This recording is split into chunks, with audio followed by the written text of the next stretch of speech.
I was recently doing some back of the envelope math and I realized I've lost out on probably $60 million in the last 2 years alone by following conventional wisdom that I think nomad capitalists especially need to be very aware of. Let me tell you how. So, my name is Andrew Henderson. I'm the founder of a company called Nomad Capitalist. We help 7- and 8-figure entrepreneurs legally reduce their taxes, protect their assets, build their freedom. And what people don't know about our company is we have about 60 people working for us all over the world. We do well into the 8 figures in revenue, and we run a real business. And so I look back over the last 2 years, we had the cryptocurrency boom, you had the COVID boom, you had all kinds of people, and to this day, people who are still looking to take a flight of safety out of the West, the market that we've been talking to 10 years ago, that when I started talking about why you need to leave the West, people laughed, and now it is playing out in real time. And so I went back and looked at some of the mistakes that I've made following conventional wisdom and said that our business probably could have been $60 million stronger, and a lot of that money could have gone into my pocket had I been following some principles that I got rather soft on. So I want to teach you this to help you, whether you're an entrepreneur who wants to become a nomad capitalist, whether you're already living overseas, whether you're just an entrepreneur who plans on staying in your own country. For me, the conventional wisdom that I always followed was take advice from everybody, and I still believe that's very true. I spent many years traveling all around the world and looking at different investment opportunities, looking at business opportunities, looking at success stories, looking at failures, looking at emerging economies. I spent a lot of time in countries that most people couldn't even find on a map. And as I would go around, I would make observations. I would get a feeling. I would figure out, hey, where are the places where you can go? And again, build your wealth, build your freedom, all the stuff we talk about. Now, in recent years, I've delegated a lot of that as the company has grown to a business development team, to an R&D team, people who are building our network of tax and real estate and other experts around the world. But for the longest time I did it. And I remember one particular story. I was in Istanbul. I was looking at property. This is many years ago. I think it's certainly more attractive now than it was back then. But I came back after a long day of looking at different deals and getting a sense of the culture, just understanding how Turkey works. And I came back to the Four Seasons, beautiful hotel in the Bosphorus, and I was getting my shoes shined. And I said, hey, let me ask this guy, what do you think about Cheshire? What do you think about this area? What do you think about that area? Where are people moving? What's happening? And the idea was you would weight that opinion, right? I mean, he's someone who has a certain opinion, comes from a certain train of thought, and you can weight that appropriately against other people's opinions who may be more, understanding of, capital markets or whatever else. But, hey, he might have some kind of opinion.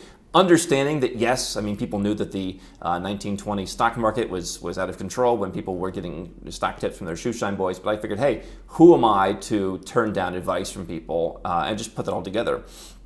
And so, again, I started looking more inward. I don't really follow other people's channels or blogs or content or really what they're doing. I focus now as someone who has a team who does a lot of that stuff for me on what our business is doing. And so that's a good thing. I don't think paying attention to every competitor is really that important. You got to stay focused on what your business is doing. But it's caused me to be too inward in the sense of now you're getting opinions from only those folks who are inward. And so rather than taking the opinion from the shoe shine guy and saying, how do I weight this appropriately? Let me give you an example on hiring and employees. And so Alex Hormozi, who I've talked about numerous times, I think everyone's talking about Alex, put out some content a while ago where he said, you'll know someone's an A player in the first week. And I had long followed Dan Andrews of Tropical MBA's idea that in your first 15 to 20 hires, they all have to be A players. And then beyond that, you've got to figure out how to make that happen. And so my formula is a month, which is probably being too safe. And I'll just kind of give you a piece of advice. I work with Westerners who come into our company. And what's the one thing they all have in common versus folks from other parts of the world is they're all into second chances. That's a very Western concept in many ways. And so people come in and they are at times immediately branded as weak because they believe in giving people multiple chances with cultures where we have other people where it's not really a concept, right? It's cut and move on.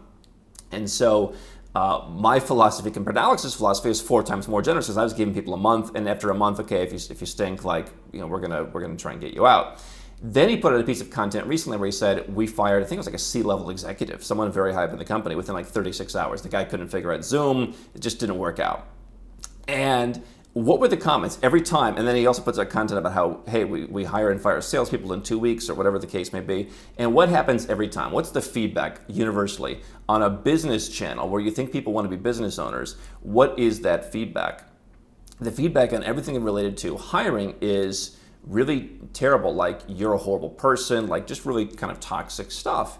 The feedback on everything else about how to start a business, fantastic. When it comes to employees, suddenly there's a divide. And so what I figured out is, if you're an entrepreneur, you've got to bridge the gap. There's a time when I remember, just starting out 17 years ago, right? And saying things like, hey, I don't care if people work remote, as long as the job gets done, work whatever hours you want. Yeah, that's a pretty naive way to think. When you build a company at scale, you're going to have people who need to be micromanaged, whether you like it or not. You're going to have people who do admin work. You're going to have people who do, smaller hands work. Doesn't mean those people are bad. We try and promote them from within if they have talent, because that's what happened to me very early in my life. But, people need to be managed. People need to be micromanaged in some cases. And yet if you go out into the YouTube comment section, if you go out to what I call the LinkedIn heroes, you'll find, go on LinkedIn, it's the most toxic social media platform where basically every entrepreneur is terrible because why don't you give your employees this? And they're like, well, we do that. Oh, but that's not really what's important. You should be giving them this. People want this. They don't want like champagne on Fridays. They want remote. Oh, they're remote? Well, they don't, but why aren't you connecting them? It's like you can basically never win. And so the challenge I see is going back to that entrepreneur that I started at 17 years ago, bridging that gap to now. Back then it was like, yeah, hey, these bosses are taking advantage of people. And now it's like, wait a second, what happens when you're the boss and you have 60 employees or you have however many employees you have? Like, are you still taking advantage of people? And there's this kind of shift that gets people to be entrepreneurs by saying, screw the boss, and then eventually they become the boss. And people kind of get lost, I think, in like, well, wait a second, how does this all work out? And so when I saw Alex talk about figuring out A players, he said that's exactly right. The answer to building a team is you've got to cut people faster. You've got to be more ruthless. You've got to be more tough. And so I don't necessarily want a reputation for being ruthless, but I do want a reputation for building a great company. And so there was a situation about 2 years ago where I went and spent some time at one of our offices.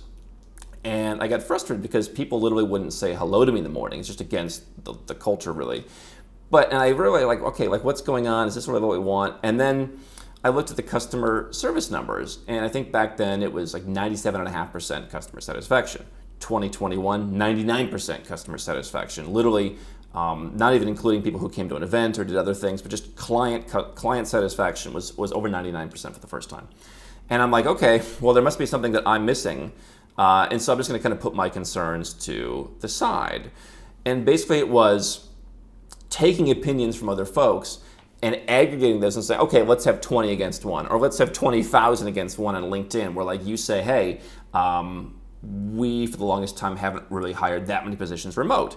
We're looking at that and we're looking at how we can improve. But literally about 2/3 of the positions in our company up until now don't exist in any other company. Some version of it may exist, but what we do, creating and executing holistic offshore plans, I mean, how many people are coordinating with 10 different countries at one time? Like, that doesn't really exist. I can't just go and hire someone like I'm running an air conditioning business. Oh, you know air conditioners? Okay, come do air conditioners for me. We basically created this to where up until now, about 2/3 of the positions were unique to us. We've got to train people.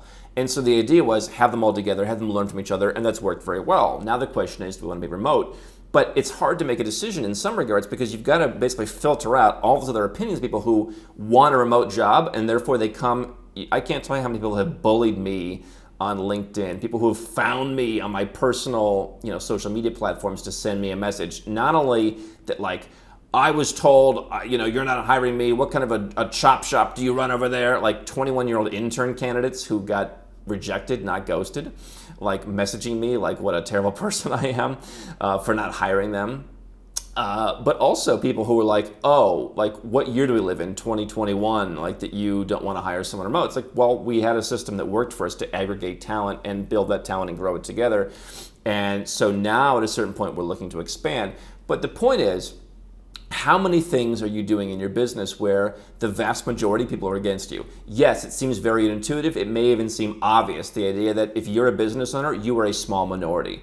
In my life, almost everything I do is a small minority. Almost every decision I make is the decision against what the vast majority of people are doing. And I can tell you, over time, the residual effect of that builds up. This is one reason why I believe staying in a country where the political soup is toxic is counterproductive to your business, because whether you like it or not, you're absorbing the fact that people in the Western world are increasingly saying, you didn't build that, it's not your money, why don't you give more, you're a jerk. They don't even have any statistics on their side.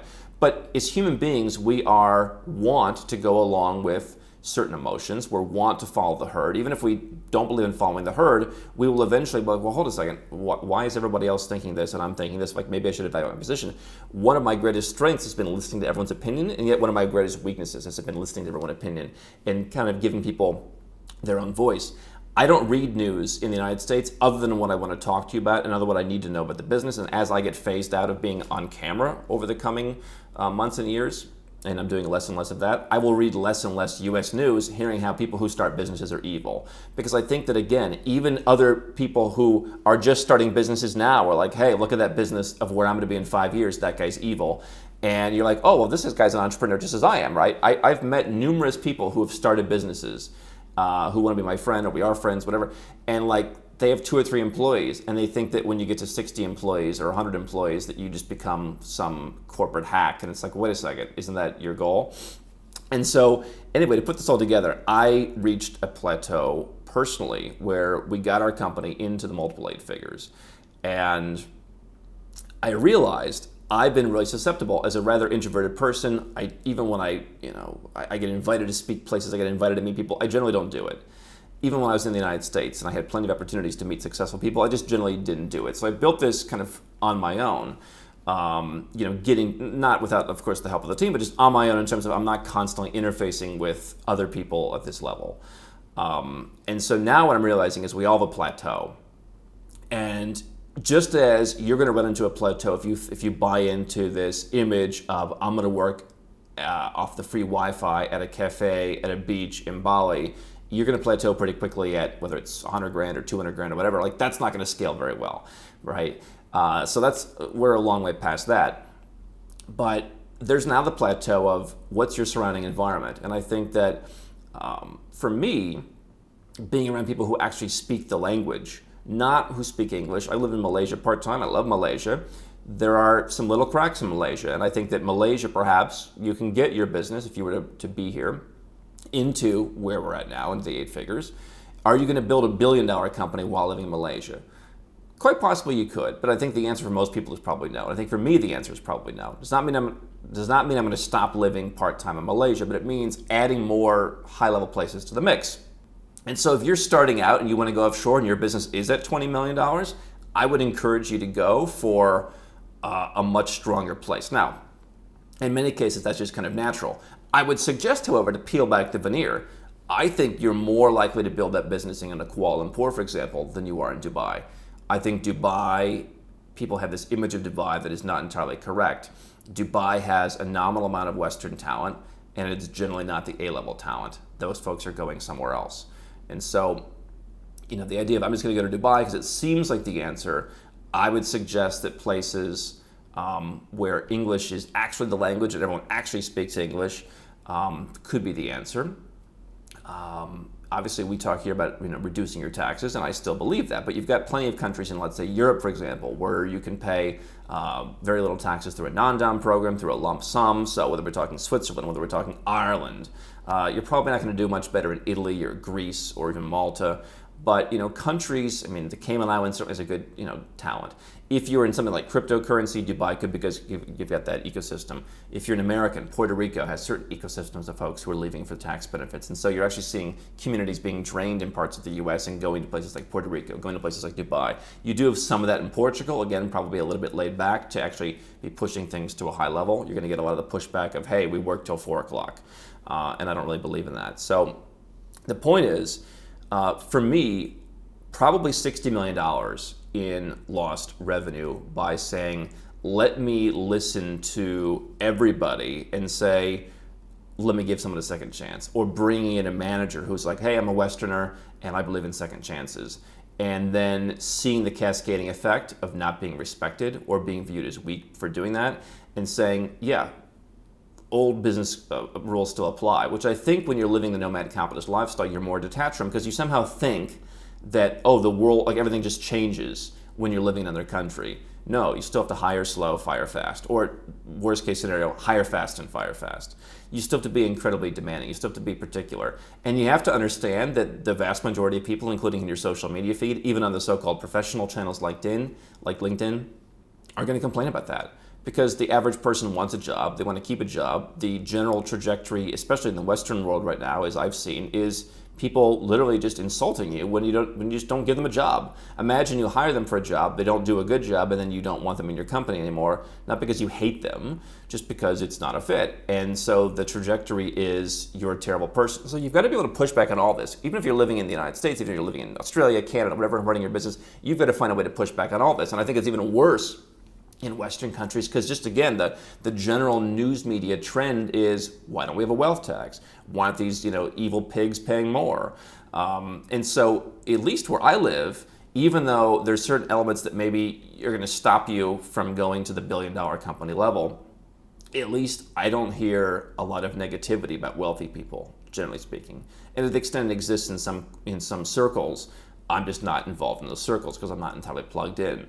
And so you want to figure out where are your plateaus, and you want to figure out how to blow through those. I think that for me, it's been around, taking too much feedback, and then having, again, like, oh, should this person be better? Well, no, all their clients love them.